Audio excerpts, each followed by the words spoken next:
Somos um movimento de massas e nós lutamos para conquistar a terra. Todas as nossas formas de luta são pacíficas. Ou seja, nós temos uma concepção ideológica de que a nossa força está no número de pessoas que você mobiliza.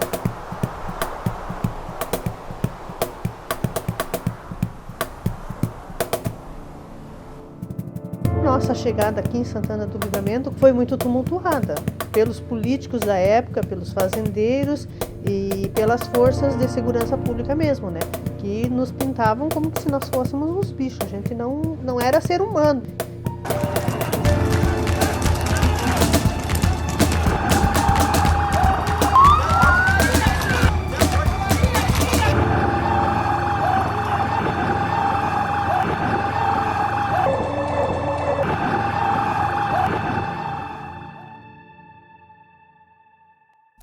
O momento que nós chegamos aqui, nós se deparamos com duas realidades. Tinha um grupo em Santana do Livramento forçando a nossa volta a sair embora daqui, fizeram baixo-assinado e mandaram para o INCRA porque não aceitaram nós.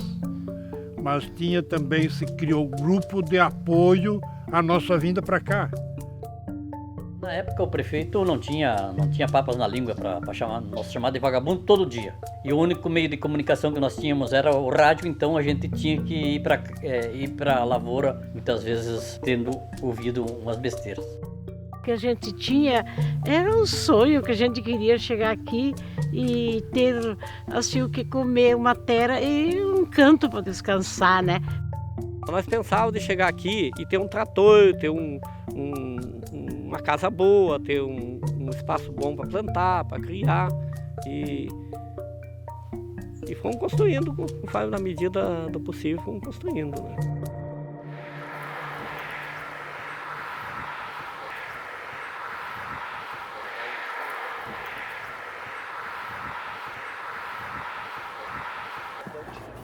Quando as primeiras famílias chegaram em Santana do Livramento, eles passaram aqui pelo Cerro de Palomas, que é nosso cartão postal de chegada. Depois eles se dirigiram ao centro da cidade, que nós tínhamos o comitê de recepção, né? O pessoal que acolheria os colonos. E para se dirigir para o assentamento, nós tínhamos que ir por 3 lugares. Por 3 caminhos. Pelo campo de cooperação, a faxina, pelo Tajamar ou pelo Cerro do Chapéu.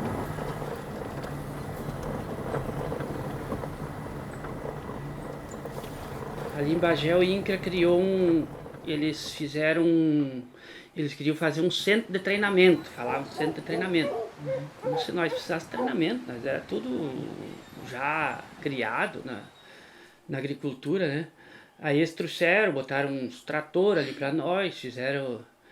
E aí a ideia deles era dali levar nós para o Mato Grosso, né? Dali. E aí eles entraram para dentro do acampamento e ficaram morando junto com nós, queriam levar para o Mato Grosso. Conseguiram levar um grupo, né? Mas o resto não quis, ninguém queria ir para o Mato Grosso, nós queríamos terra aqui, nós sabíamos que tinha, né, no Rio Grande do Sul. Aí saiu essa terra em Santana do Livramento, né? Essa área. E aí no começo ninguém queria, né? Porque só falavam mal de Livramento, né? Que aqui não dava nada, que não tinha condições de sobreviver na pequena propriedade, né?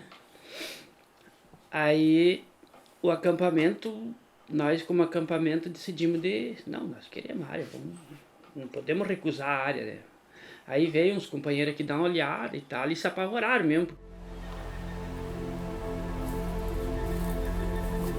Nós chegamos aqui e se instalamos debaixo das lonas, tudo rasgado já do acampamento, né?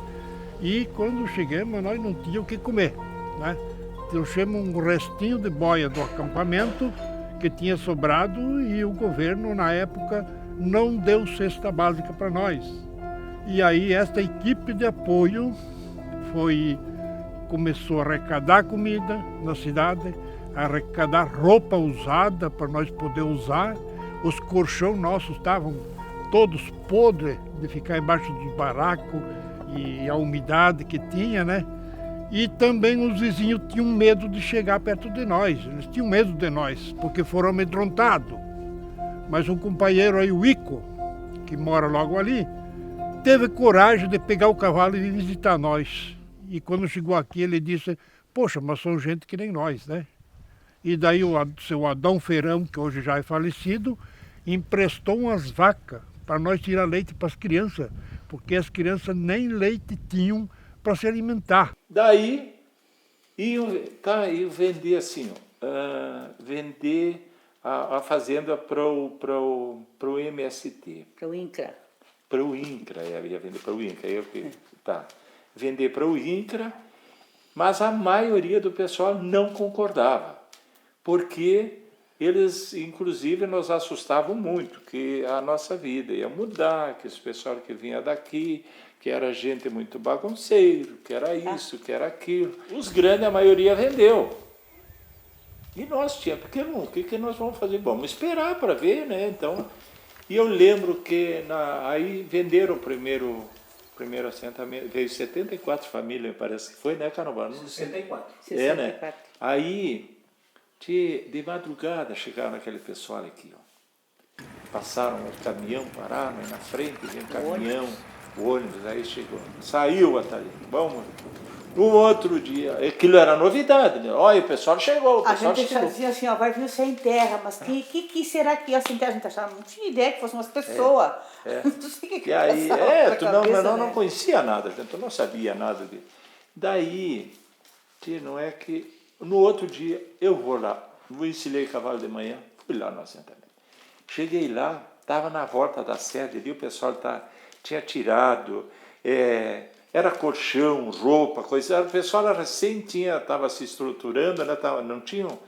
Para eles, eu lembro que a gente chegou e conversou assim com ele. O pessoal olhava tudo campo para os lados, assim, campo e campo, né? Que de fato não tinha. A maioria das casas, nada tinha disso aí, né? Naquele tempo é só campo. Aí, o que é isso? Como é que é isso? Um te perguntava uma coisa, outro te perguntava outra. E a gente foi começando a ficar meio à vontade com o pessoal ali. E quando vocês chegaram aqui, eram 67 famílias. A maior parte dessas famílias ficaram aqui nesta sede. E aqui neste lugar, quantas famílias estão morando aqui? Aqui nesse lugar tinha 3 famílias. A minha família morava ali naquele quartinho, mais uma outra ali e mais outra aqui. Eram 3 famílias aqui nessa peça aqui. E naquele galpão ali... Ali também tinha família ali. Ali moravam as famílias, dividiam com lona preta e moravam ali. Mas acho que mais, se eu não me engano, era 3 famílias que tinha ali. Sim. E lá naquele outro galpão tinha Lá era um refeitório e aí tinha umas peças para cá fechada que tinha mais 2 famílias que moravam. Naquelas pecinhas pequenas, mais 2 famílias e o refeitório era na peça grande. Isso. E ali naquele refeitório que nós trazíamos o médico, o Dr. Pujol, né? Eu acho que era... Para atender o pessoal aqui do assentamento. Estava tudo assim, sabe? Tudo esburaqueado, sem soalho. Daí nós viemos aqui para fazer a alimentação, era o grupo, vem. Aí o que nós fazíamos? Uns moravam aqui e aqui era os peões, daí nós conseguimos ter uma mesa. Aí as mulheres botavam uma mesa aqui e nós comíamos todo mundo por aqui. E a cozinha era naquele lado de lá. E aqui assim também tinha uns fogão, umas pias. E daí depois a gente foi reconstruindo, né? Então esse negócio de plantio de árvore que tem aqui, nós já começamos com desse que chama aqui, né, seu Lucas? Plantar árvore, fazer quebra-vento e coisa. Esse eucalipto eu plantei, aqueles lá de lá também. Fizemos aqui como para fazer um campo de futebol. Saiu uma torneira da reforma agrária, o pessoal jogou alguma época aí. Depois o pessoal voltou para lá, porque era muito longe para trazer as coisas lá da comunidade. Aí a gente voltou para lá, deu um enchi de abelha, eu botei essa abelha. Tem um apiário aqui. O que nós fazíamos de começo era basicamente para sustento, né? Era a horta para comer, era o leite, fazia queijo, era para consumo. Era a roça ali, logo plantei um batatal, mandiocal, essas coisas, milho para tratar os animais, né? E fomos tocando. Graças a Deus, nesses assentamentos, vá. Se não fosse isso, não sei como é que o povo vivia. Num aperto, né, que já tinha, que já viviam. Mas graças a Deus houve esse negócio de assentamento, foi uma coisa muito boa. Pra gente, né, que não tinha, estava com a filharada, às vezes, para estar pertinho, tinha que estar num lote, ter 2, 3 moradores, né, porque não tinha onde ir. 91 anos eu tenho.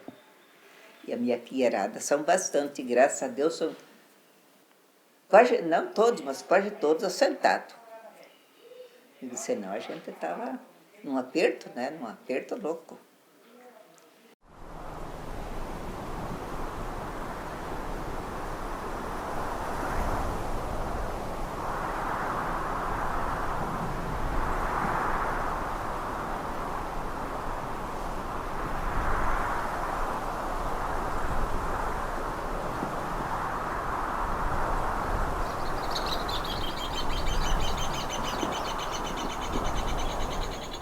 Que nós saímos lá de Bagé, no ônibus mais velho que tinha lá de Bagé, e um caminhão boiadeiro para botar nossas tralhas em cima.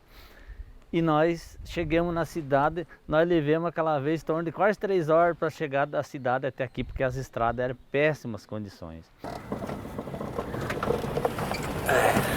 Essa aqui é trágica.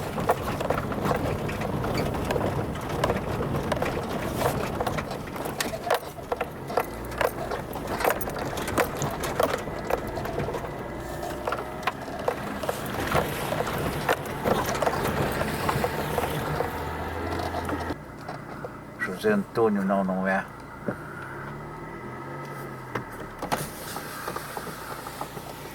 Tudo bom, não?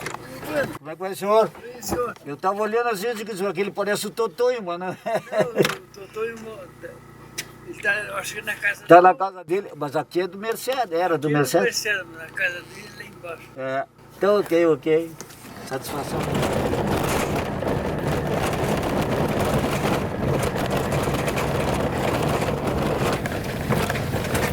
Meu, não tá fundo isso não, Canabá. Hã? Não tá fundo isso não. Não. Canabá. Não tá não.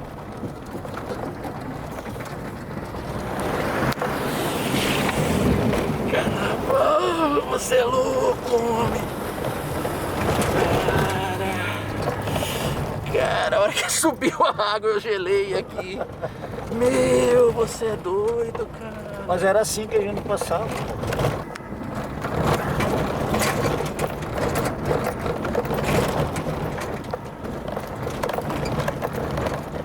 Mas daí quando chegamos na terra, eu vi assim um campo limpo. Não tinha nada, nem fruta não tinha, era muito poucos pés. E a gente começou, né, tudo do início. Eu lembro que eu trabalhava na creche, eu trabalhava assim lá embaixo na creche e com as crianças, cuidava da criança, fazia comida algumas vezes. E a gente não tinha nada, de repente vinha alguma doação e tirava o leite para se repartir. A gente não esquece de uma fatia de pão cada um só. Era tão difícil, desagradável, mas era tão, assim, esperançoso que um dia nós ia ter.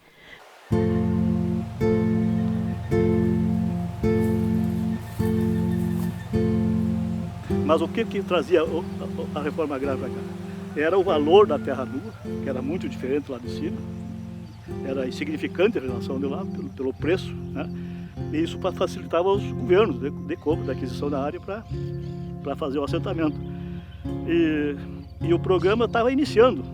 Em 91, em julho de 91, quando chegou o primeiro assentamento aqui, o Liberdade do Futuro, eles vieram para cá, era totalmente desconhecido para nós que trabalhávamos no meio rural e também para toda a sociedade, vamos dizer, como é que ia ser, né, concluir esse projeto. Programa de reforma agrária. A reforma agrária, para ter reforma, teria que ter um programa, não tinha programa. Para mim, era um desenvolvimento diferenciado, era um novo paradigma, um novo processo. Quando nós chegamos aqui, foi uma surpresa muito grande para nós, porque nós não tinha conhecimento da terra. Essa terra era muito diferente do que a que nós tinha lá, muito fraca, muito arenosa, nós não era acostumados com esse tipo de solo. Era um inverno muito prolongado, né? Que as plantas que nós fazia lá, nas épocas que nós fazia lá, aqui já não dava, né? Como falavam muito da terra, que a terra era terra ruim, que não dava para agricultura familiar, veio com a proposta tanto do INCRA como do movimento de ser uma cooperativa, né? O único jeito de nós sobreviver em Santana do Livramento era fazendo uma cooperativa. Uma cooperativa, trabalhando junto. E aí nós viemos e fizemos. Mas aí a gente chegou aqui e a esperança, a nossa... A proposta era de nós trabalharmos coletivamente. Se não fosse essa proposta, eu não teria saído da minha região. Porque eu sabia das dificuldades de um individual. Uma pessoa trabalhar individual é muito difícil, né? Por causa desse tipo de logística que é necessário. Então é necessário, no campo que eu trabalho aqui, que eu escolhi a piscicultura por propostas, até inclusive que houve um programa de desenvolvimento da metade sul, programa de irrigação e tal, que houve em Livramento. E várias pessoas se integraram nesse programa, e os pequenos agricultores, e infelizmente foram desistindo por causa dessa falta de logística, falta de atenção pública, na verdade, de olhos voltados para a diversificação. A gente teve um choque cultural, que a gente fala, porque nós temos uma região lá do Alto Uruguai, de pequenas propriedades, nós temos lá filho de pequenos agricultores, meieiros e tal, que a gente trabalhava lá, parceiros. A gente chegou aqui, é totalmente uma outra realidade, né? Então a gente no início, lá fora, lá, planta milho de uma outra época, plantava soja em outra época, plantava todos feijão. Então nós praticamente nós trabalhávamos com cultura lá, feijão, milho, trigo, arroz, então eram as nossas culturas. Nós nunca tínhamos trabalhado com hortigranjeiro, e nem leite, nem vaca. Então nós chegamos aqui e tivemos que fazer uma revolução cultural, né? A gente fez vários investimentos aqui, que os primeiros recursos que veio a gente praticamente perdeu, porque investimos no engenho de arroz, não tinha experiência. Investimos em lavoura de arroz, que nós nunca tínhamos feito isso, então não é chegar. Então, com o longo do tempo que a gente então foi se estruturando. Nós conseguimos essa resistência por ser um grupo coletivo. E nós fazíamos lavoura coletiva, né? Fizemos um plantio de milho coletivo e deu uma produção boa. Contamos aquela época como era um primeiro assentamento estava chegando, com o apoio da Imater. A Imater nos ajudou muito nos projetos técnicos, né? Porque nós viemos de lá, nós viemos para uma região onde a gente não tinha conhecimento, né, suficiente para dizer, não, nessa época eu vou plantar e vou colher.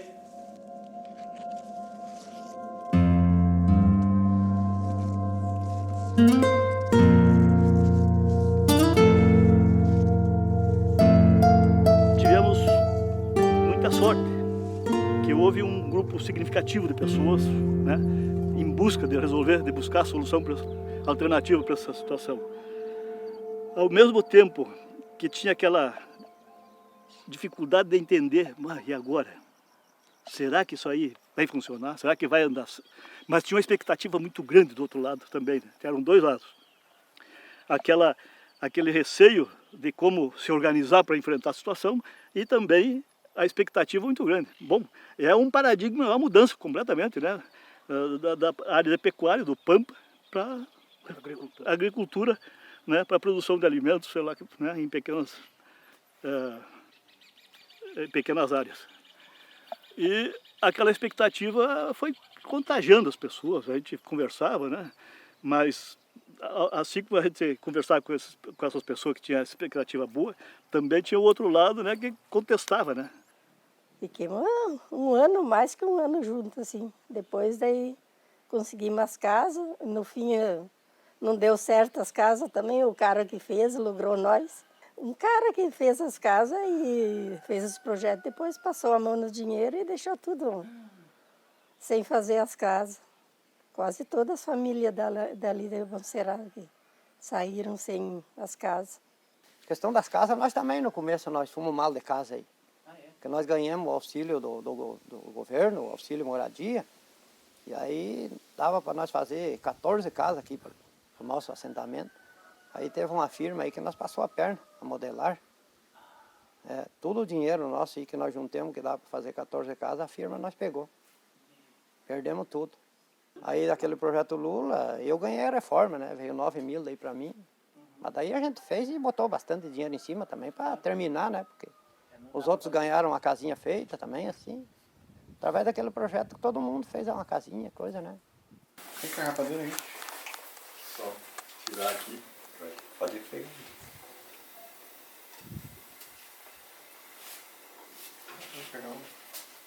Tu vê que comendo com a rapadura tu não percebe a falta do sal. Ah, tem que comer junto. Se tu comer puro, tu vai notar que ele está sem sal. Vim para o assentamento em 94, o assentamento é de 91. Veio na segunda onda, assim, na segunda Isso, leva. na segunda, nas primeiras substituições que houve.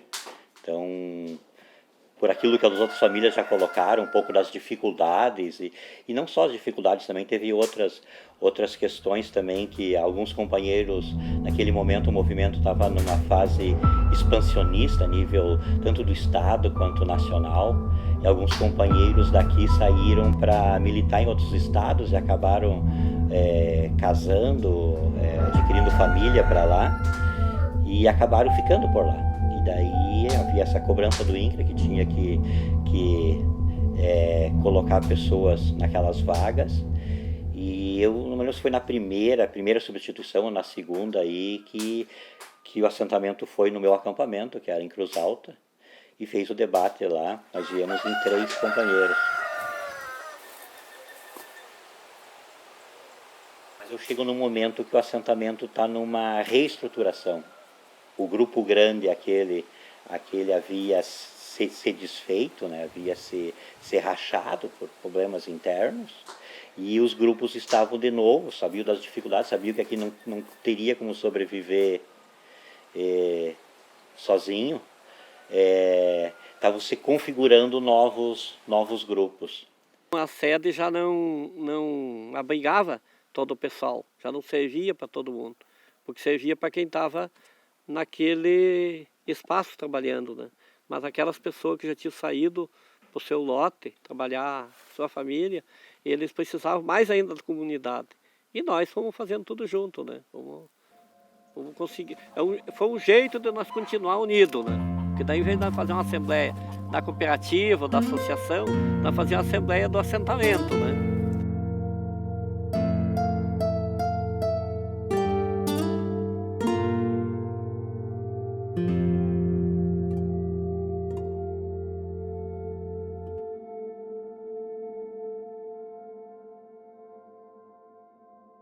No assentamento eu tive uma participação importante, porque desse período mais conflitoso do início ali, eu, como não estava aqui, eu cheguei, eu já tinha uma bagagem de militância, então eu conseguia dialogar um pouco mais e ajudei muito a resolver muitas questões internas naquele momento, que foi um momento difícil também para o assentamento, né?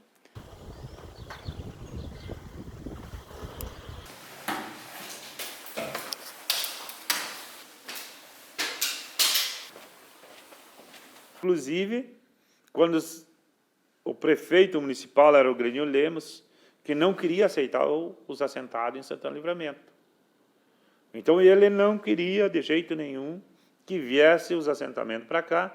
Inclusive, fez umas loucuragens, assim, falando bobagem nos meios de comunicação, dizendo que o pessoal que vinha para cá era uma tropa de vagabundo, era um pessoal perigoso, dizendo que nós não vinha para produzir, e colocando um pavor na sociedade, no município aqui em Santana do Livramento, né, na população e também nos vizinhos. Ele tinha muitas restrições ao movimento, porque ele entendia que o MST era um movimento de esquerda, um movimento criado pelo PT e outros partidos de esquerda, e que não representava o movimento os verdadeiros pequenos agricultores e filhos de produtores rurais, tudo que o MST não representava isso aí, que era gente que foi arrecadar, juntaram nas periferias das grandes cidades, nas capitais, gente desempregada, sem preparo nenhum para a terra. Então ele achou que isso aí era um movimento mais político, mais para perturbar do que, na verdade, solucionar o problema da reforma agrária. Quando eu me elegi vereador,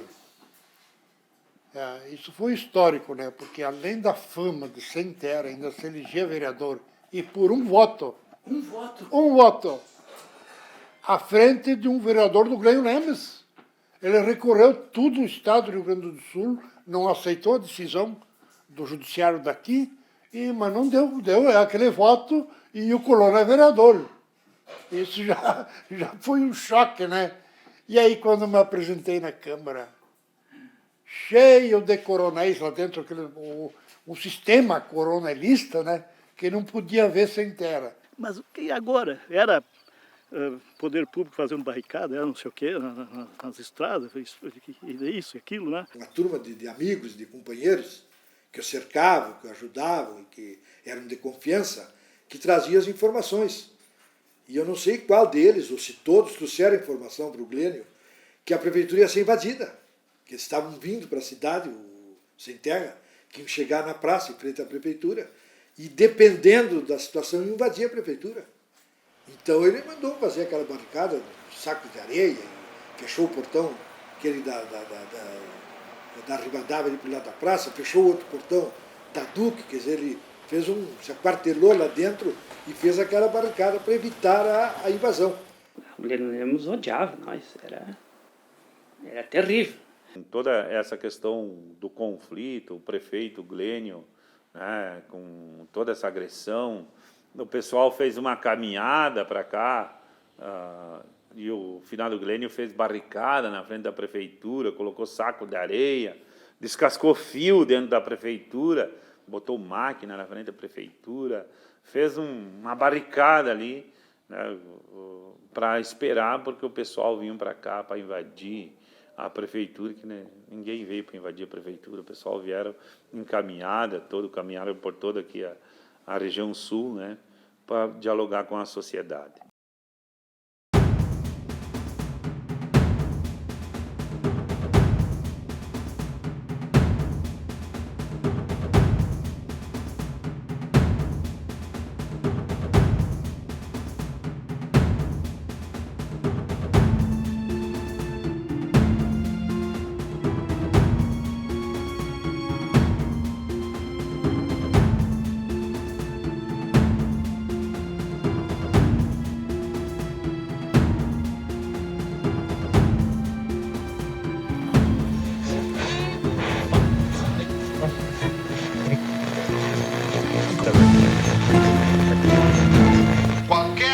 Setor oficial do município, eu entro lá e mato todo mundo. E mais, eu não identifico qualquer cidadão que tenha participado como voluntário.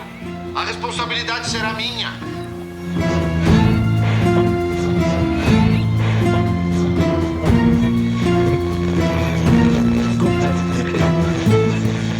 Várias vezes a gente teve que ir na cidade daí para tentar regularizar uma escola. A princípio, o município não quis assumir, como era o Glênio Lemos prefeito, né? E ele disse que ele não tinha compromisso nenhum com essas famílias que vieram para cá. Que eram os intrusos, que eram os baderneiros, que iam ocupar a terra dos fazendeiros.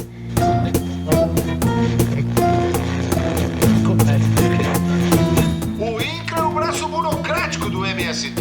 E o MST é o braço desburocratizado do INCRA. Aqui, eles não mandam em nada. Aqui tem macho, tem pulso firme e comando.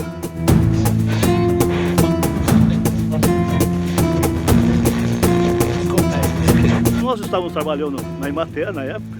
O recado também era, olha, a função de vocês é prestar assistência técnica e extensão rural. A parte organizacional, política, isso lá é outra coisa. Mas a gente não tinha de maneira nenhuma ficar fora, não tinha como ficar fora. Tinha que participar de todo o processo.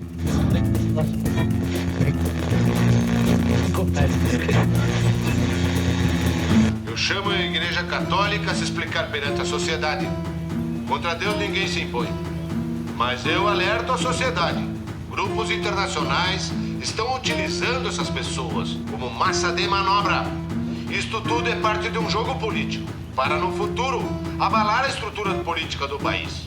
Isto tudo é muito grave.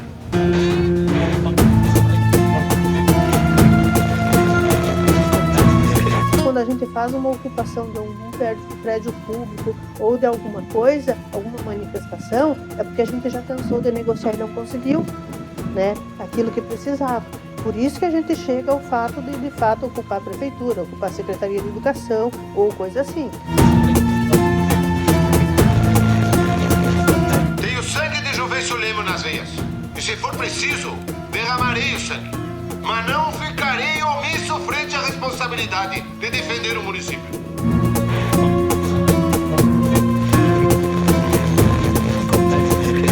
Disseram que até o Armor tinha ônibus para voltar. E aí eu fui numa pessoa confiável, um brigadiano, quase fui preso, porque ele me disse tanta coisa, me chamou de vagabundo pra cima, de invasor, mas olha, uma ignorância total, que eu fiquei, na verdade, fiquei com dó dele, porque as pessoas realmente não tinham a mínima ideia das nossas origens, dos nossos valores.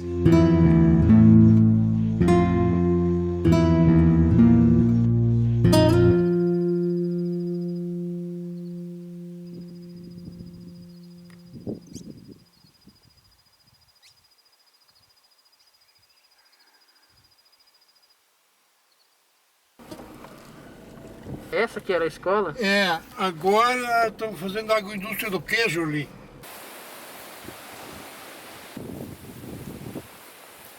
Quem tinha ensino médio, tinha que ajudar em algum lugar, né? Aí eu comecei a ajudar na educação, mas eu não tinha essa ideia de ser professora. Porque mesmo no convento eu fui trabalhar com aquelas que não tinham escola. Porque eu não queria trabalhar para os ricos, queria trabalhar assim entre os pobres, né?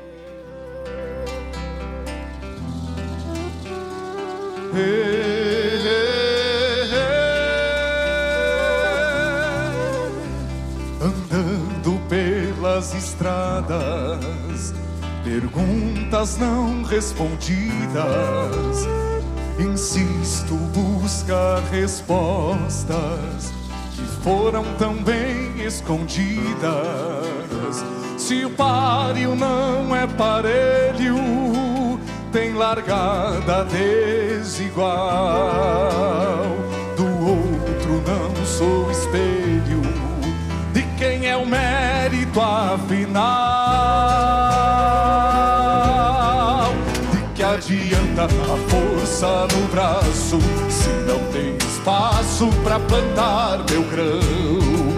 Porque alguns têm colheitas tão fartas e a tantos falta um pedaço de chão.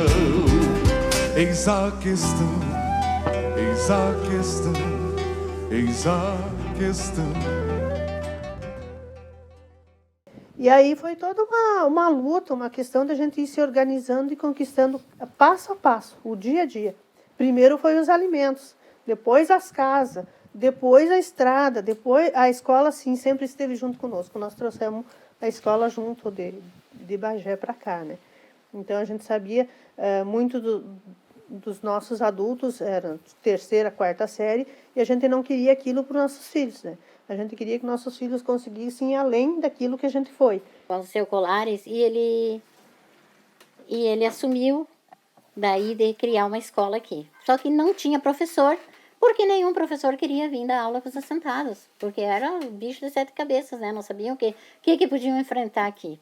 Aí, como eu já estava cursando magistério, me deixaram que eu ficasse trabalhando com as crianças. Tinha 12 estudantes em idade escolar, e a gente começou com eles, e a gente não tinha lugar, né? Então a gente trabalhava embaixo das árvores, por lá, pegava uns banquinhos e trabalhava embaixo das árvores com eles. Depois de um tempo, a gente teve que vir dali uns dias, né? Não demorou muito. A gente teve que vir para cá, para essa sede, porque o dono da sede não queria entregar esse pedaço que tinha ao redor dessa sede aqui. Então a gente botou as mochilas nas costas e viemos ocupar a sede. Isso eu me lembro bem no dia que a gente veio também. Aí depois daquele dia eu não saí muito mais daqui. Aí a gente ficou aqui e tinha um galpãozinho ali embaixo. Então a gente tornou a escola ali. Nesse galpãozinho colocamos uns bancos, os pais construíram uns banquinhos, tipo aqueles bancos antigos, sabe? Que tem o banquinho em cima e uma tabuinha na frente para escrever. Esse tipo de banco os pais construíram e a gente trabalhou com as crianças ali um tempo. Quando começou a vir os outros assentamentos, aí o nosso assentamento, sempre que chegava um assentamento, a gente ia lá receber as pessoas, né? Nós fomos lá no da Jocerley, nós fomos lá no Montserrat, nós fomos em vários lugares, na Experimental, que foi o seguinte que veio depois de nós, ali onde é perto da UERGS, é. E aí as lutas começaram a ser em conjunto já com outros assentamentos, né?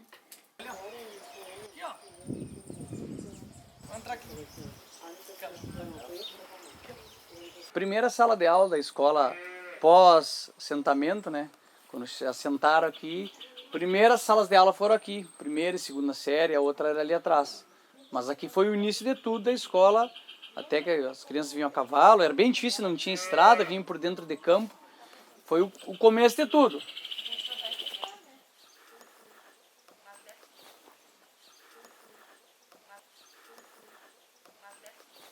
Depois da estância, a hora que entregaram aqui pro assentamento, a escola começou aqui. As salas eram bem apertadas, eram poucas crianças também, muito menos da metade que a gente tem hoje. Mas o início foi todo aqui. Eram apertadinhas, mas como era um improviso, como se diz, até conseguir vir uma escola, né? Até para os professores, mas você deu todo o início aqui dentro dessa salinha aqui. A pequena sala aqui formou alguns estudantes já. Sempre era uma luta atrás da outra para poder manter as escolas. E essa discriminação a gente sentia muito quando ia participar. Por exemplo, parece que, como a gente era sentado, a gente não podia participar das coisas, né? Eu me lembro uma vez que, na coordenadoria, eu disse, não, eu acho que nós não vamos participar do 7 de setembro, que elas sempre perguntavam, cada escola tinha que avisar se iam participar do 7 de setembro e tal, né? Eu disse, eu acho que nós não vamos participar. Aí uma me olhou e disse assim, é mesmo, pra que vir, né, passar vergonha? E eu disse, passar vergonha por quê? Aí ela disfarçou assim e não falou nada, né? Não foi fácil, mas todo o assentamento... todos os assentamentos brigaram por muitas coisas, né? Vendo as mães que não podiam mandar meses e meses as crianças na escola por falta de transporte e nós não ter o acesso ao transporte é muito ruim. Né? O patrão tem o açúcar e o sal, heranças da exploração, e só recebe sua parte do tal quem se presta a comer em sua mão. E se me nego a seguir o sistema, sem botar preço em minha liberdade, é porque tenho a essência torena e não me agrado com meias verdades. De que adianta a força no braço se não tem espaço pra plantar meu grão? Porque alguns têm colheitas tão fartas e a tantos falta um pedaço de chão. Eis a questão, eis a questão, eis a questão. Aí aquela coordenadora veio ali um dia, reuniu a comunidade e disse que não tinha o que fazer porque o prédio estava caindo e que tinha que fechar o CPE. Me entregou.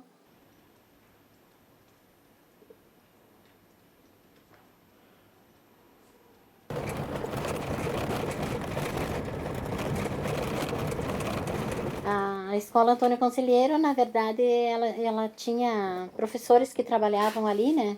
Mas não tinha esse vínculo com o movimento. até então. E a gente tentava colocar alguma coisa da parte do movimento, mas não era bem aceita, né, pelas professoras locais de lá. Em 2009, aí estava a Meire na coordenadoria. E daí a Meire nos deu uma força maior para tentar intensificar um pouco ali. Aí ela me colocou de responsável pela escola e fizemos eleição de diretores e tal, porque até então não tinha nem isso, né? Estudei aqui no CPE, sou filha de assentado, e aí fui para Santa Maria fazer faculdade na Federal lá, Ciências Biológicas. Aí fui trabalhar um tempo em Palmeira das Missões e voltei para Livramento há 4 anos.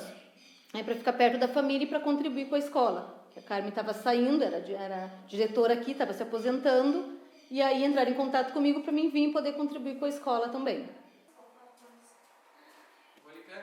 Nós temos um compromisso social aqui nessa escola, que é com a organização dos trabalhadores que conquistou ela e que todas as nossas dificuldades, as nossas fragilidades nos ampara e nos ajuda nas lutas fora, extra-escola, né, com o poder público, divulgando o nosso trabalho na sociedade. Aqui na escola é uma escola que trabalha a vida, né? É uma escola que trabalha muito relacionada com o meio ambiente. Nossos projetos sempre têm relação com o meio ambiente. Então, a gente vai relacionando como alfabetizar, não é? E usando a natureza aqui em si. Nossa comunidade é uma comunidade muito participativa. É uma comunidade preocupada com a educação dos seus filhos, uma comunidade que não quer qualquer ensino, qualquer escolarização, ela quer uma escolarização que tenha uma função social, que tenha um futuro de vida para os filhos, né? Esse enraizamento no campo e no projeto de campo que a gente defende. E a nossa comunidade, a gente chama uma reunião, lota. E eu não tinha noção nenhuma, nunca tinha trabalhado em escola de assentamento, trabalhava na escola era do campo também, mas não era escola de assentamento. Acabei que cheguei aqui, muito assim, ó, é uma realidade bastante diferente, porque os alunos são assim, ó, primeiro dia que tu chega aqui tu te apavora, porque um fala di, outro fala ere, são assim, ó, são de várias regiões do Brasil, se dizendo, porque além de ser do Rio Grande do Sul, tem alguns que são de fora do Rio Grande do Sul, Santa Catarina, Paraná. Então, assim, ó, é um lugar totalmente diferente de trabalhar, os alunos são bastante cativantes. Nossa comunidade, ela se dedica muito. As famílias têm um respeito muito grande pelo professor aqui. Então, o professor, ainda que a gente vê que em alguns lugares já não é assim. A nossa comunidade, ela tem esse respeito e a gente sente que tem um carinho muito grande. No início, quando começou a escola aqui, que era lá embaixo, que era município, depois passou para cá, sendo o estado, eu comecei já na parte que era aqui, em 2001, e eu vinha a cavalo. Até quando iniciou aqui o ensino médio, não ainda eu estava vindo a cavalo, porque não tinha transporte, né, até o ponto onde eu pego o ônibus, que eu moro aqui na comunidade, mas é mais do lado do Coxilha Santo Inácio. Aí depois, passado esse período, voltou a ter transporte, é uma questão de luta da comunidade toda, né? Veio o transporte. Mas mesmo assim, né, por as dificuldades da estrada, aí continuei andando um bom percurso ainda a pé até chegar ao ponto, né, do ônibus. Uma pequena coisa que é para levar o professor para o conhecimento, que é o transporte, né? Uma escola do campo, coisa que a gente... isso não vai existir mais agora, a gente ganhou o transporte, nunca mais vamos voltar para esse problema, a gente acabou voltando esse problema. Teve alunos de longe que acabaram vindo a cavalo, vieram cedo, o pai dele me ligou, vou mandar, posso mandar meu filho a cavalo, ele nunca saiu longe, mas ele sabe, só ajuda ele a descer, aguarda, e a gente ficou uma preocupação imensa com eles, porque para nós também é diferente receber eles aqui, vieram, tranquilo, a hora de ir embora também, a gente fica preocupado, dá água pro teu cavalo ali, faz isso, faz aquilo. Então, só a escola do campo tem isso ainda, né? Então, é uma coisa bastante diferente para nós. O objetivo hoje, enquanto diretora, né, é valorizar e fazer com que eles queiram estudar, mas para que queiram ficar aqui também. Não para estudar, para ir para fora, porque a gente tem muito ver dos jovens, assim, que aqui não tem muito o que fazer, é uma realidade, né? Vai trabalhar em quê? Então, se não tem um lote, se não tem uma terra dele, depois que chega os seus 18, 20 anos, a tendência é eles quererem ir para fora, para arrumar um emprego. Então, a gente também tenta achar formas de que eles criem raízes e que queiram contribuir com a comunidade, com as famílias, com os pais, para que não tenha essa história. Daqui a pouco vai ficar só os velhos aqui e os jovens todos vão para fora buscar outras formas de se sustentar, né?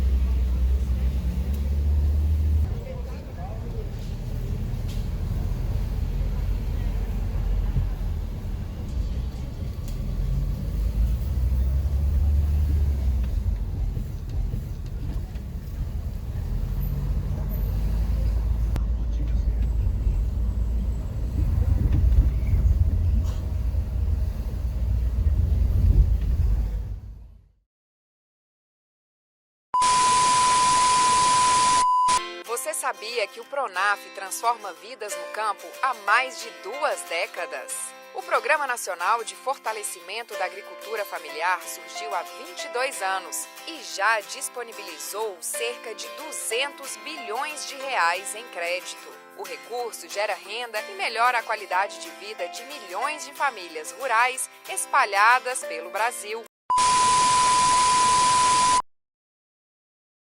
E aí nós tivemos muitos problemas aqui com o Banco do Brasil e tivemos que ter que fazer uma ocupação no Banco do Brasil já com o recurso nosso liberado. E o gerente segurando nosso recurso. Então, tu veja bem, é difícil, né?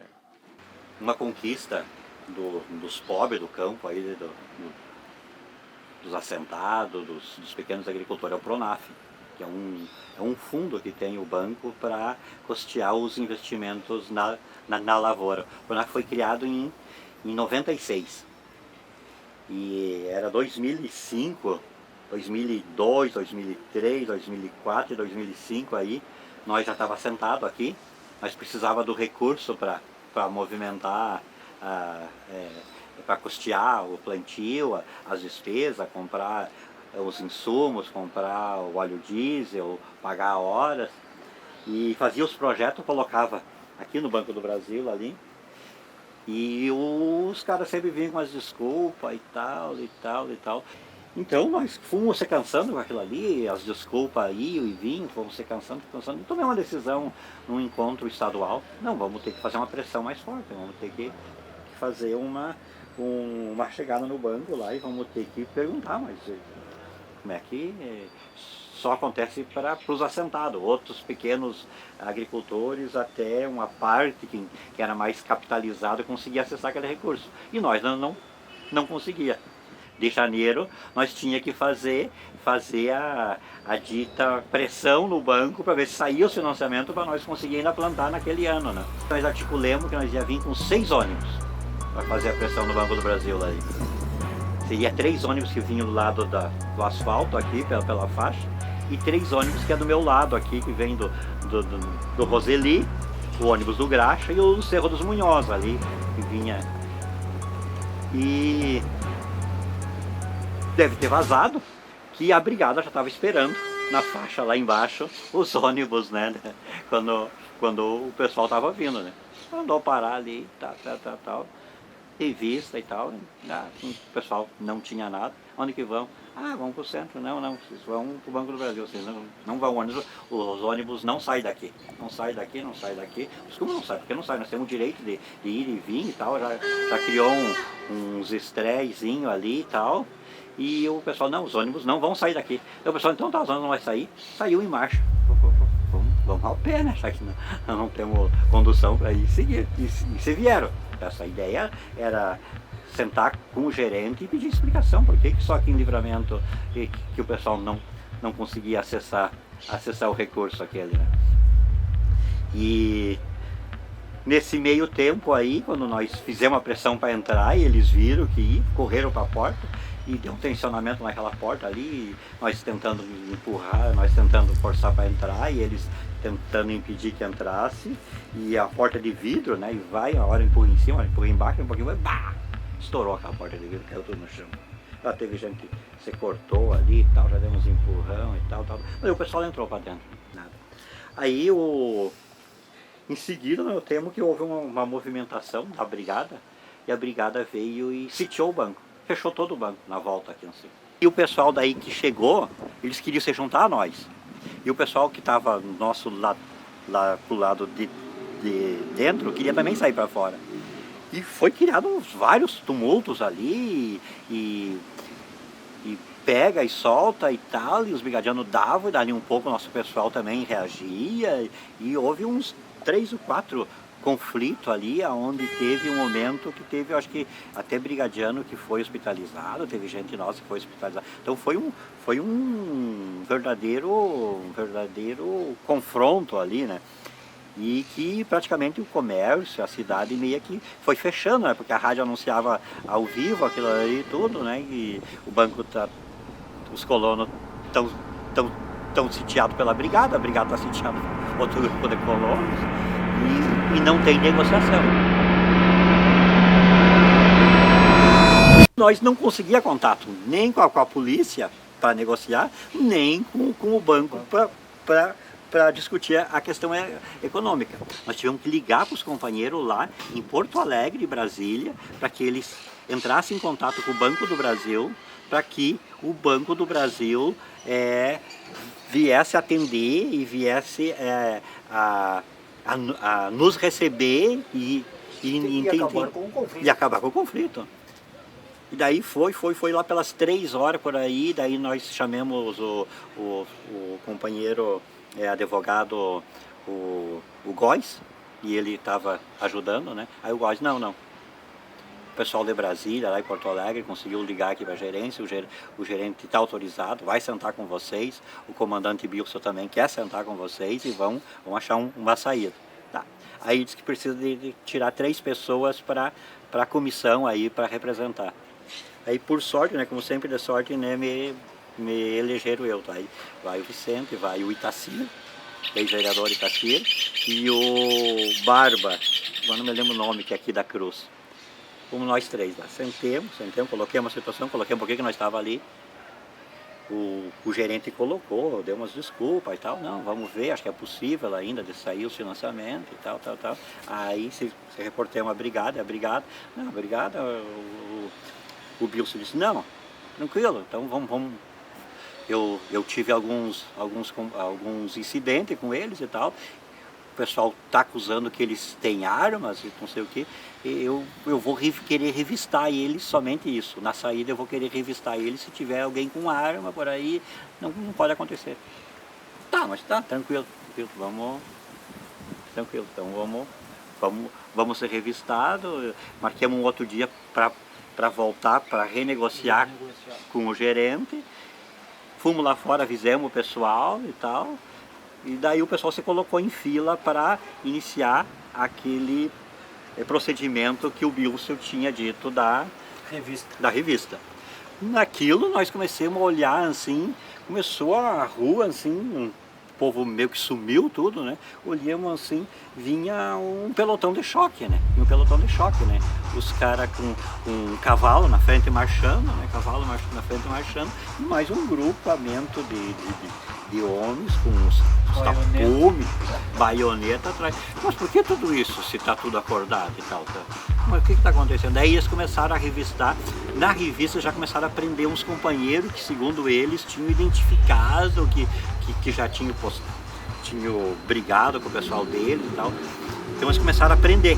Aí nós corremos, não, mas isso aqui não está acordado, por que prender? Não, mas alguém tem que ser justificado pela porta, não sei o que, vai.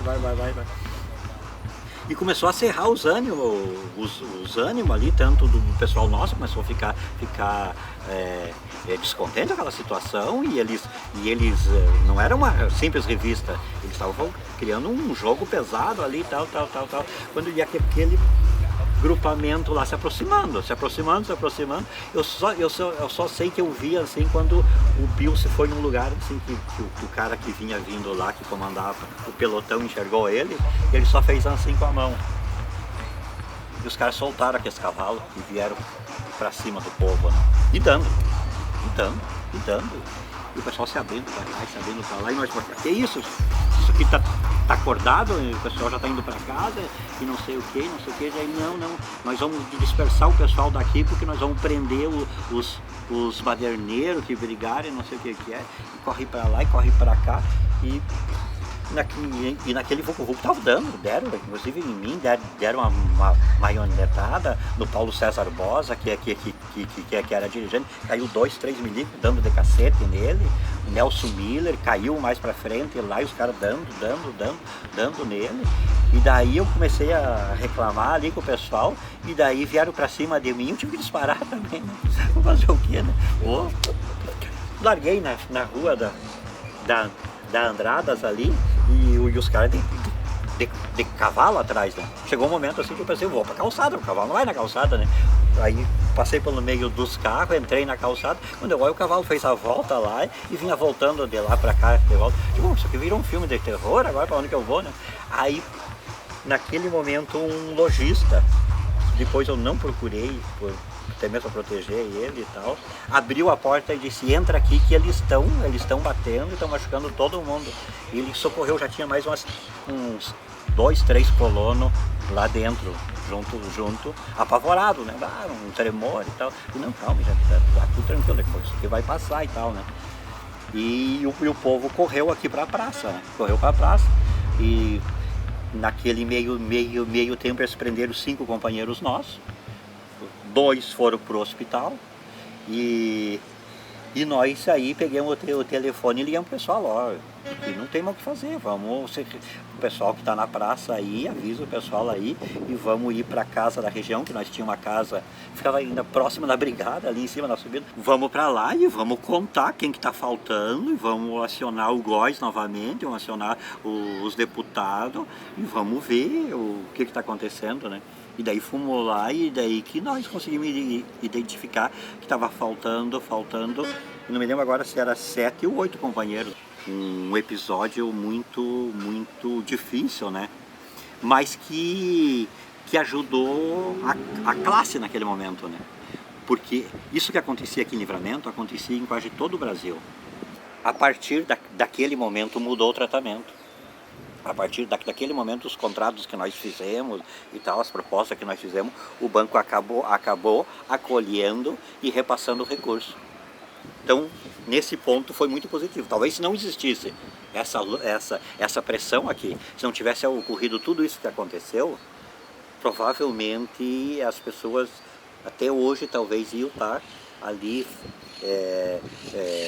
fazendo o contrato, imprimindo o contrato, colocando dentro das agências do banco ali, e esses recursos estavam indo para outra fonte e não para o objetivo que é a produção de alimentos, a agricultura familiar, a reforma agrária.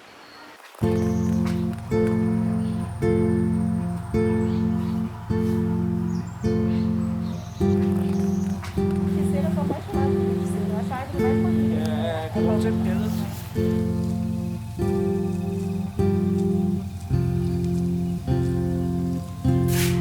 Acho que estamos criança aqui.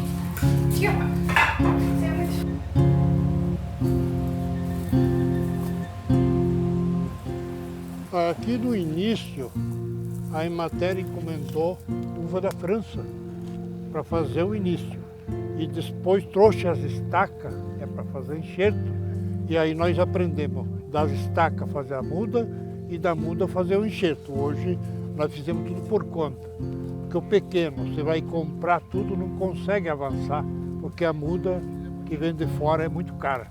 Então nós aprendemos a fazer.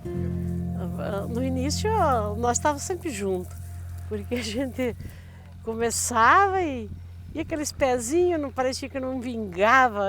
Foi uma que vim de sábado de tarde destapar a veia que estava por cima, eu e a Marli. E daí a gente começou a falar, mas que coisa que não vem, né? A gente sabia que lá com o pai a gente via as mudas crescer rápido, e aqui não era bem assim. 5 anos primeiros, caixa. E depois era na colheita braçal mesmo, que começou a render, foi 7. Mas a gente tinha outras cultivas, né? Que daí a gente fazia, não era só a uva, era o milho, era o feijão, eram esses outros produtos. Mas a gente trabalhou com muita coisa até hoje.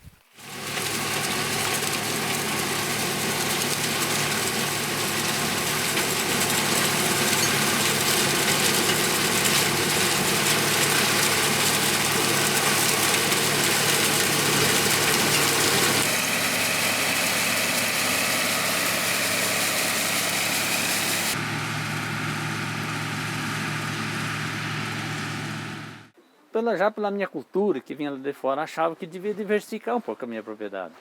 Né? Então eu estou trabalhando com soja, leite, nós temos feira. Então, com o longo desses 30 anos, a gente foi se estruturando e a gente então foi adquirindo.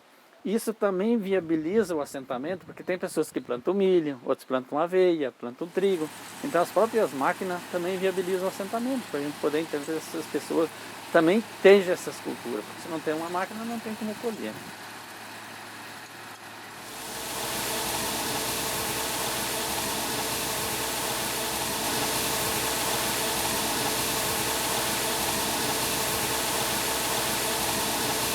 você vê, compara a minha área aqui, né? Um cantinho aqui, né? A perspectiva, em poucos anos, eu produzi 200 toneladas de alimento. Compara com o que eu teria de gado aqui, o máximo aí, 20 cabeças, olha lá. Em média, digamos assim, de livramento não chega, eu acho que a 5.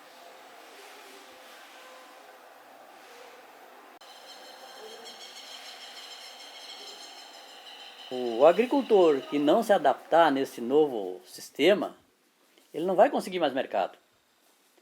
A não ser produzir só para a sobrevivência e viver de uma aposentadoria, né?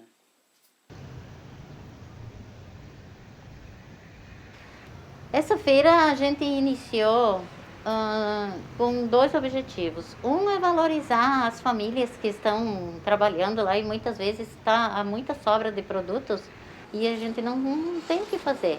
Então, resolvemos fazer essa feira para divulgar os assentamentos e valorizar os produtos que as famílias têm lá nos assentamentos. Outro objetivo é ajudar a divulgar e a manter esta casa como referência para o Movimento Sem Terra, porque o movimento não tinha outra referência aqui na cidade. E eu preparava a feira, mas quem ia vender já era a mãe, era o Nene, eram outras pessoas que iam para a cidade para vender, o Domingos Cavalli, que iam para a cidade para vender. Teve uma época ali que era eu, a Lúcia e o Otílio, que lavava e embalava e preparava tudo. O pessoal trazia da horta, né? Quem era da horta trazia até ali onde que é a tecelagem hoje, ali a gente preparava, arrumava tudo, e a outra equipe que ia vender. A equipe de venda era outra, então nós tínhamos 3 equipes, né? A que trazia os produtos da horta, nós que preparávamos e o outro grupo que ia vender os produtos. E desde ali, mesmo quando houve a separação dos assentamentos, de que cada família quis ir para o seu lote e começar a produzir sozinha, se continuou as feiras, individualmente, né? E até hoje o pessoal segue fazendo as feiras, vendendo, fazendo as entregas de casa em casa. Participamos do grupo da Economia Solidária e Livramento. Então a gente entrega ali na Verônica, no Uruguai também, os produtos por encomenda, ali na 13 de maio e na Tamandaré, né? E essa relação com a sociedade que a gente faz ali também, né? Porque não é só o fato de tu ir vender e comprar e coisa e tal. É as amizades que se constrói, é a questão da inter-relação com as pessoas. Quantas pessoas que às vezes nem vão lá na feira nem para comprar nada, só para saber se estão tudo bem, como é que está o fulano, como é que está o ciclano, no assentamento, para saber das pessoas.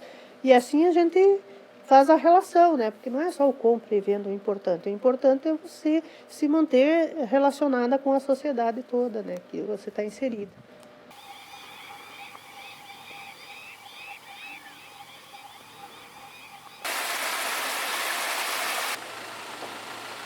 Então, nós começamos juntando leite nos assentamentos de carroça, de caminhoneta, para levar até a cidade, para poder viabilizar a vinda deles. Vinha até a cidade, mas nós tínhamos que recolher o leite e levar até a cidade. Então isso foi uma dificuldade. Hoje então, se tu pegar a evolução desses 30 anos, Livramento já recolhe mais de 1 milhão de litros de leite. E hoje já tem mais a rota de leite com a Cooperforte, que já é mais estabelecida, mais certinha, mais organizada, e que o caminhão passa nas propriedades pegando leite.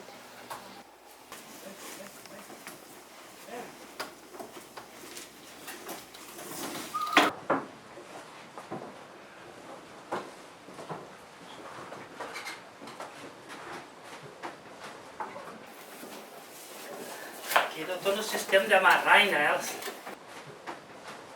Tem outro jeito que faz ou não? Tem uns outros esquemas que os caras não amarram.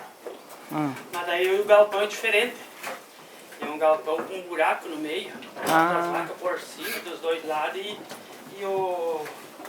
aí elas vêm por cima, tu trabalha de pé.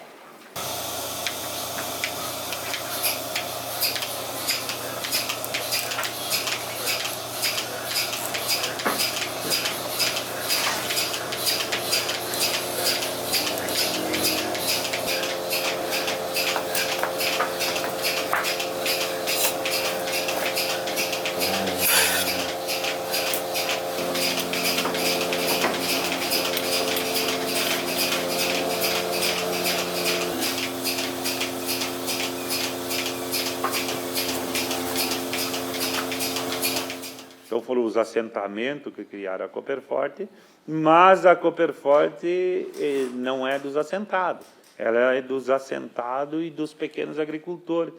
2002 criamos, 2005 nós estávamos com bastante problema administrativo, o movimento fez um diálogo com o pessoal dos bascos, né, na Espanha, e aí o pessoal diz, não, nós temos um sistema cooperativo lá que vem dando certo, porque eles lá têm um interlaço de cooperativa.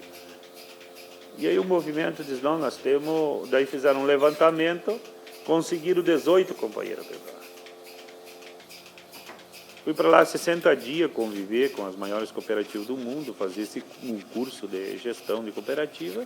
Conseguimos dar a volta por cima, nós pegamos, num ano, nós vamos pagar todas as dívidas. Para surpresa nossa, com 10 meses, montamos o plano estratégico, pagamos todas as dívidas e começamos a agregar recursos. Então foi muito importante a criação da Cooperforte, que acabou também aglutinando a produção de leite, né? Porque na época que nós viemos para cá, praticamente a produção de leite, a bacia leiteira era muito pequena em Santana do Livramento. E hoje Santana do Livramento tem uma bacia de leite reconhecida. O assentamento tem um histórico de muita força, muita participação, muita presença ativa das companheiras em todos os espaços da organização. E são muitas companheiras valorosas, militantes, que sempre estiveram junto, discutindo o movimento, discutindo o assentamento, discutindo a região.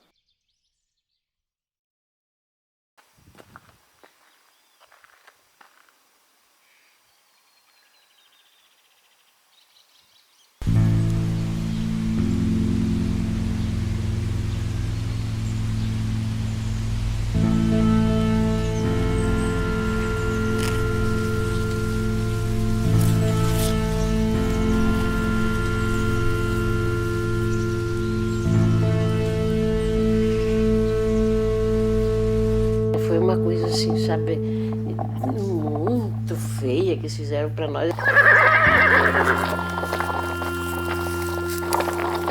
Eram 25 polícias e chegou mais uns camburão de polícia e um avião, um helicóptero que desceu com os cachorros para atacar nós.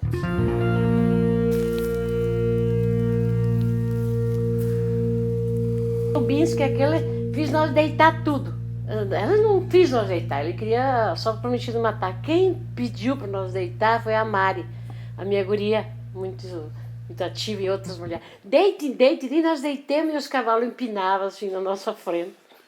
Nunca esqueço. Uma das mulheres veio assim, de um lado, quando o cavalo ia pisar nela, ela pulou por cima dele, e a Mari e outras gurias.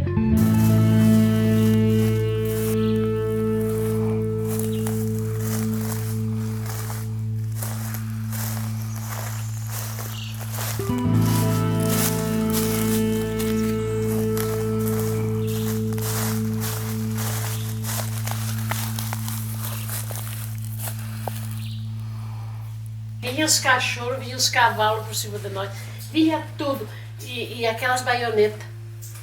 E aí aquelas baionetas vinham e nós carregamos, né, em defesa, os escudos que nós fizemos de madeira. E quando nós chegamos lá, com os escudos, nós trancamos os cavalos deles para não passar. Quando chegou os cachorros bocavam as mãos da gente lá.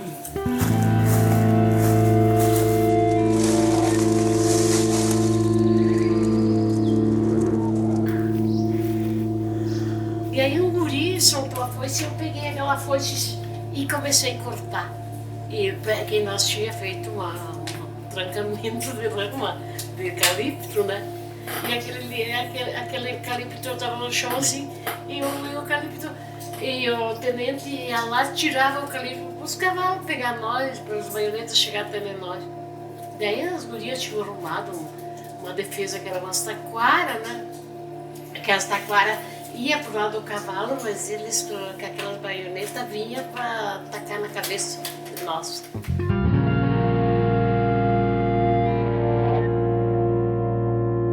E daí eu carreguei a foice e ele ia me dar outro tiro. Daí ele me deu para eu e a Carmen foi o tiro. Daí a Carmen, a outra mulher, passou e o tiro bateu, acertou meu joelho e minha perna. E quando eu passei assim para seguir o portão, cerca para nós pular, aí ele derrubou uma mulher e o cavalo por cima, só que o cavalo não pisou na mulher.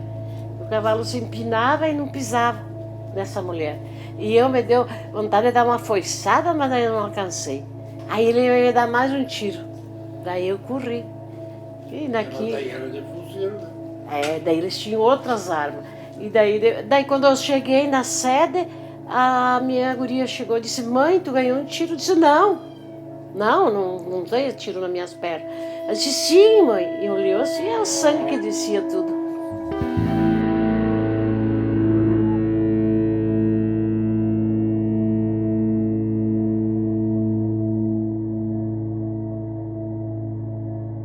Aí fui pro hospital, cheguei no hospital, as enfermeiras debochavam, a polícia ria, que estava lá, né, dentro.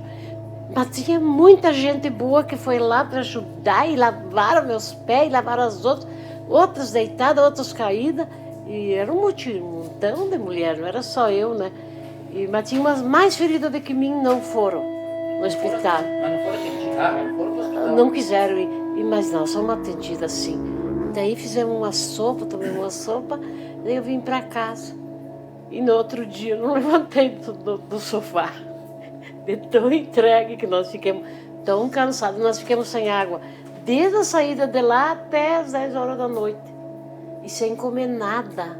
Nós amanhecemos lá sem comer nada, passemos o dia roçando. Voltemos lá de volta com a polícia, presas, todas nós presas. E nós fomos da Tarumã, fui eu na Santa Casa. Na Santa Casa ficamos ali no colégio.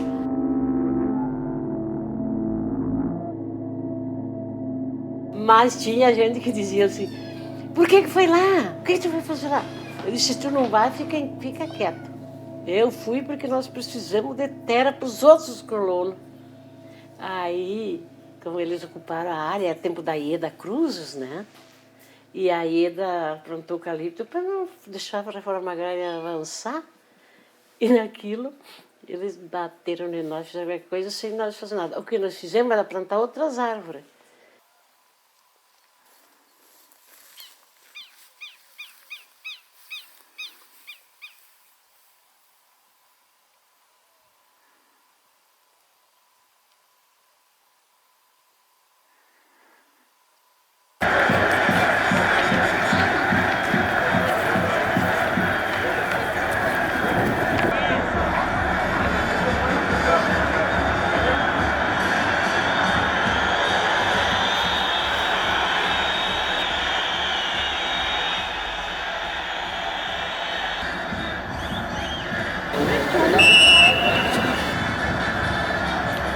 Até para jogar bola, né, nós vinha a pé lá do Ceros Munhoz, voltava, né? Então, o primeiro jogo que fizemos aqui na pracinha do Armo aí, o pessoal ia para assistir os colonos jogar, achavam uma novidade, né? O colono vinha jogar bola, nós entramos no campeonato aí na cidade e vinha a pé. Várias vezes de torneio, campeonato aqui, então a gente sempre faz uma integração, traz guria de todos os assentamentos. Nós temos guria aqui de 10 assentamentos, nós temos 30 assentamentos, no Livramento nós temos de 10, eu contei, hoje tem 10 assentamentos. Então a gente faz junto aquela gurizada, porque no interior do município a gente não tem campo de futebol. Então é uma forma de nós se entrosarmos aqui, então a gente achou junto com a Morena de fazer uma forma de entrosamento. E desde o dia que nós chegamos em Santana do Livramento, nós se integramos através do futebol, do esporte, e sempre gostamos de futebol. Então, trazer essa garotada é uma forma da gente fazer um entrosamento cultural, né? Pessoas da cidade, pessoas da campanha.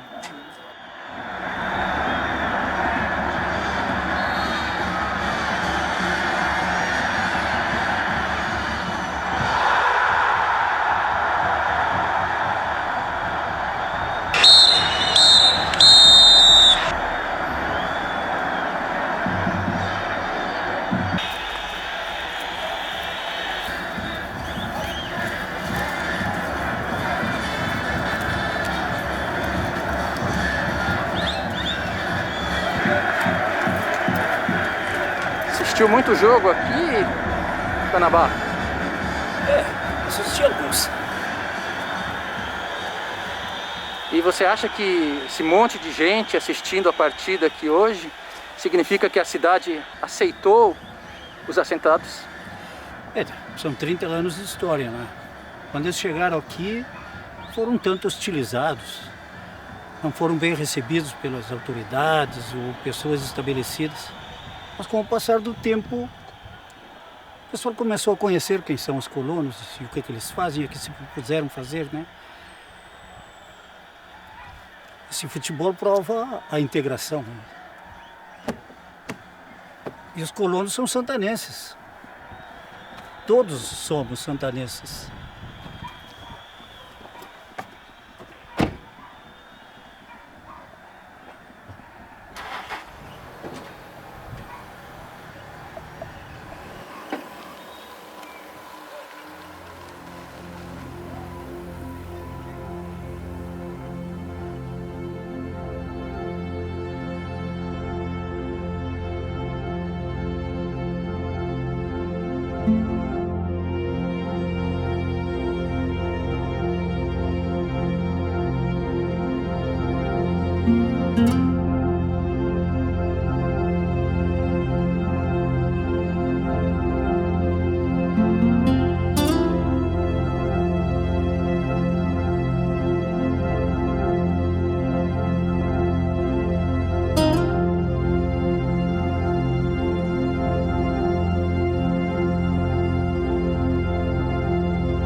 Nessa região, né, esse assentamento tem a sua responsabilidade, porque sempre tivemos presente nas lutas do movimento, muito. Na verdade, uma coisa assim que me marcou bastante em toda a nossa história, e segue acontecendo isso, que o movimento nosso é um movimento de solidariedade. Que se não tiver solidariedade entre as pessoas, ele não teria por que existir. A gente já saiu debaixo de uma lona, tipo um coletivo, assim, né? E a gente segue essa. E é bonito, assim, a gente. Pra mim, se me perguntasse se eu queria outro lugar melhor, o que eu queria... Não. Pra mim, é totalmente o contrário daquilo que me disseram, aquilo que eu coloquei no começo, né? Que Santana do Livramento não dava pra viver, não dava pra... Pra mim é especial. Desde que... Não teve um dia assim que eu chegasse e disse, se eu pudesse eu ia embora para outro lugar. Tudo aconteceu num certo dia, hora da Ave Maria, o universo viu gerar. No princípio o verbo se fez fogo, nem Atlas tinha o globo, mas tinha nome o lugar. Era terra,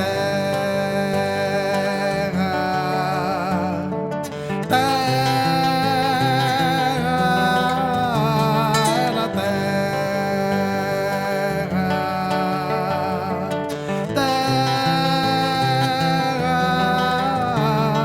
e fez o Criador a natureza, fez os campos e florestas, fez os bichos, fez o mar, fez por fim então a rebeldia que nos dá a garantia, que nos leva a lutar pela terra. Terra,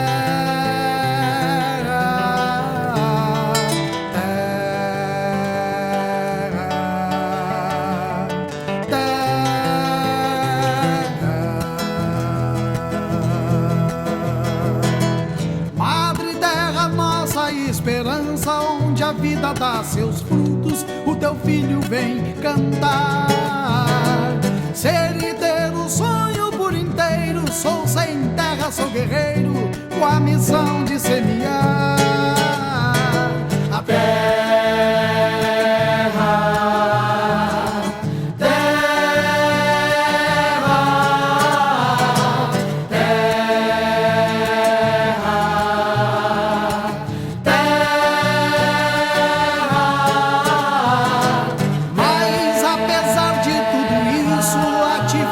feito um isso que precisa acabar.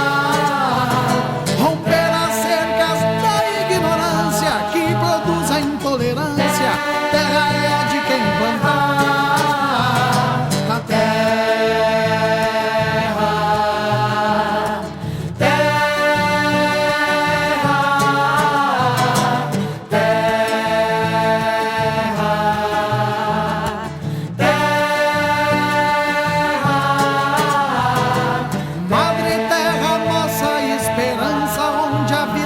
seus frutos, o teu filho vem cantar. Ser e ter um sonho por inteiro, sou sem terra, sou guerreiro, com a missão de semear a terra.